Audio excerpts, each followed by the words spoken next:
बैसाख के महीने का आखिरी 5 दिन बेहद खास माना जाता है। एकादशी, द्वादशी, त्रयोदशी, चतुर्दशी और पूर्णिमा, इन 5 तिथियों पर यदि आप बैसाख के महीने के नियम को अपना करके धर्म कर्म, पूजा पाठ, स्नान दान आदि करते हैं तो आपको पूरे बैसाख के महीने में किए हुए धर्म कर्म, पूजा पाठ, दान कर्म आदि का शुभ फल आपके जीवन पर जरूर प्राप्त होता है। बैसाख के महीने की शुक्ल पक्ष की एकादशी, जो कि मोहिनी एकादशी के रूप में जानी जाती है, इस दिन अमृत कलश की उत्पत्ति हुई थी और भगवान विष्णु ने मोहिनी रूप धारण किया था। द्वादशी तिथि में भगवान विष्णु ने अमृत कलश की रक्षा की थी। त्रयोदशी तिथि पर भगवान विष्णु ने अमृत का पान देवताओं को कराया था।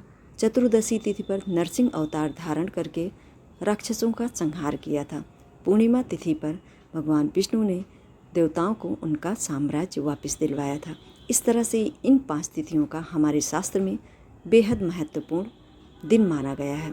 इस दिन किए गए शुभ कर्म कोई भी हो, चाहे स्नान दान हो, पूजा पाठ हो, धर्म कर्म हो या अपनी क्षमता के अनुसार दान पुण्य हो, इन सभी का शुभ परिणाम मनुष्य के जीवन पर बहुत ही ज़्यादा पड़ता है।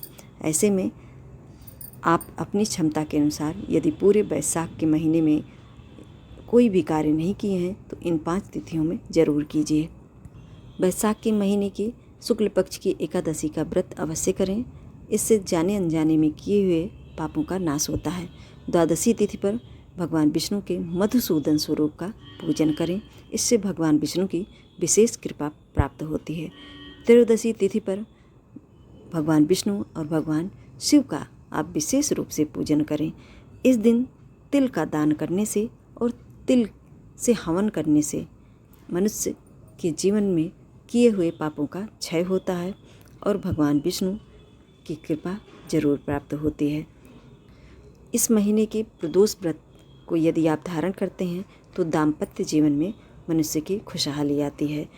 कुल मिलाकर के ये 5 तिथियों में किए गए कोई भी कार्य, चाहे स्नान दान हो या आप धर्म कर्म करते हैं, पूजा पाठ करते हैं, दान पुण्य करते हैं, तो उसका जो प्रभाव है वो अक्षय हो जाता है।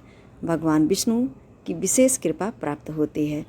इसलिए दोस्तों, यदि आप पूरे बैसाख के महीने में इन कार्यों को नहीं किए हैं तो इन 5 तिथियों पर अवश्य करें।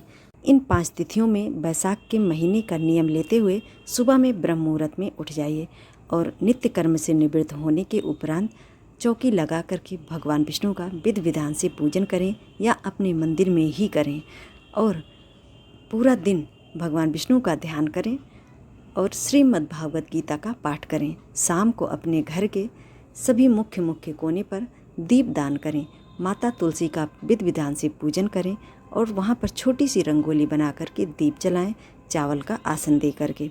इस तरह से दोस्तों, नित्य इन 5 तिथियों में इन्हीं कार्यों को आप रेगुलर दोहराते हैं और अपनी क्षमता के अनुसार जल का दान और वस्त्र का दान, जूते चप्पल का दान, अनाज का दान, फल का दान, ये सभी चीज़ें यदि आप करते हैं तो आपके जीवन पर इसका शुभ परिणाम बहुत ही अधिक प्राप्त होगा, जो कि मनुष्य के जन्म जन्मांतर के लिए वो फिक्स हो जाएगा। यानी उन पुण्यों का क्षय कभी नहीं होता है। भगवान विष्णु की विशेष कृपा प्राप्त होती है। अक्षय तृतीया जैसा पावन दिन भी इसी महीने में आया था, इसलिए ये महीना बेहद खास माना जाता है। मनुष्यों को अपने जीवन में धर्म कर्म और पुण्यों को कमाने के लिए वृक्षों का पूजन या वृक्षों की सेवा इस महीने में की जाती है।